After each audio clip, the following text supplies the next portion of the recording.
എല്ലാവർക്കും നമസ്കാരം. നമുക്കിന്നിവിടെ പറയാനുള്ളത് ജാതകത്തിൽ രാഹു മറഞ്ഞു നിന്നാൽ എന്താണ് അതിനെ സൂചിപ്പിക്കുന്നത്, എന്താണ് അതിൻ്റെ ദോഷം, അല്ലെങ്കിൽ ഏത് ദോഷത്തെയാണ് അത് കാണിക്കുന്നത് എന്നീ കാര്യങ്ങൾ നമുക്കൊന്ന് നോക്കാം. രാഹു ജാതകത്തിൽ മറഞ്ഞു നിന്നാൽ, അഷ്ടമത്തിൽ രാഹു അതുപോലെയൊക്കെ വന്നു കഴിഞ്ഞാൽ അതൊരു പാരമ്പര്യ നാഗദുരിതത്തെ, സർപ്പദോഷത്തെയാണ് സൂചിപ്പിക്കുന്നത്. ആ ജാതകൻ്റെ തറവാടുമായി ബന്ധപ്പെട്ട് പൂർവികമായിട്ടുള്ള ഒരു നാഗശാപ ദുരിതത്തെയാണ് രാഹു മറഞ്ഞു നിന്നാൽ കാണിക്കുന്നത്.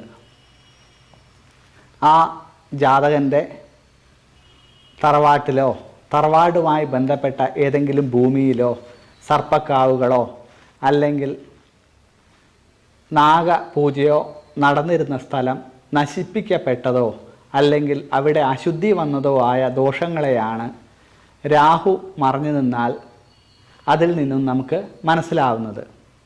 അങ്ങനെ ഉണ്ടാവുന്ന നാഗശാപദോഷങ്ങൾക്ക് നമ്മൾ പരിഹാരമായി നാഗത്തിന് പൂജാ വഴിപാടുകളൊക്കെ ചെയ്യുന്ന രീതിയുണ്ട്. ആ നാഗസങ്കേതം നശിച്ചു പോയിട്ടുണ്ടെങ്കിൽ അവിടെ അത് പുനഃസ്ഥാപിക്കാൻ ശ്രമിക്കണം. ഇനി അത് പുനഃസ്ഥാപിക്കാൻ ബുദ്ധിമുട്ടാണെങ്കിൽ മറ്റ് നാഗസങ്കേതങ്ങൾ, അതായത് കേരളത്തിലെ പ്രധാനപ്പെട്ട നാഗസങ്കേതങ്ങളായിട്ടുള്ള മണ്ണാർശാലയിലും പാമ്പുമേക്കാട്ട് മനയിലും കുളപ്രം ഇല്ലത്തും അല്ലെ പെർളശ്ശേരി പോലുള്ള നാഗസങ്കേതങ്ങളിൽ നമ്മൾ സർപ്പബലിയും നാഗത്തിന് പാലഭിഷേകം, മഞ്ഞളഭിഷേകം അതുപോലുള്ള വഴിപാടുകളും ചെയ്ത് ഈ ദോഷങ്ങൾക്ക് പരിഹാരം ചെയ്യുന്നത് കണ്ടിട്ടുണ്ട്. അപ്പോൾ ഇങ്ങനെയുള്ള നാഗദോഷങ്ങൾ എന്തൊക്കെ ദുരിതങ്ങളാണ് ജീവിതത്തിൽ കണ്ടുവന്നിട്ടുള്ളത് എന്നും നമുക്ക് നോക്കാം.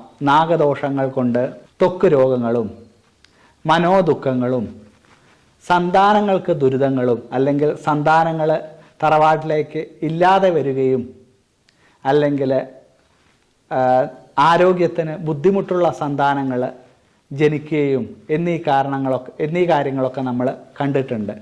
അപ്പോൾ ഈ രാഹു മറഞ്ഞു നിന്നാൽ തന്നെ നമ്മൾ അതിനുള്ള ഉത്തമ പരിഹാരം എത്രയും പെട്ടെന്ന് ചെയ്ത് നാഗശാപാദി ദോഷങ്ങളെ മാറ്റിക്കഴിഞ്ഞാൽ അടുത്ത തലമുറയ്ക്ക് അതിൻ്റെ ഗുണം കിട്ടും. നാഗദോഷങ്ങൾ 3 തലമുറ വരെ ദുരിതത്തിലാക്കും എന്നും കേട്ടിട്ടുണ്ട്. അപ്പോൾ രാഹു ജാതകത്തിൽ മറഞ്ഞു നിൽക്കുന്ന ആൾക്കാർ എത്രയും പെട്ടെന്ന് തന്നെ ആ കാര്യങ്ങൾ മനസ്സിലാക്കിയാൽ അതിന് പരിഹാരം ചെയ്യേണ്ടതാണ്. എല്ലാവർക്കും മഹാദേവൻ്റെയും നാഗത്തേവരുടെയും അനുഗ്രഹം ഉണ്ടാവട്ടെ.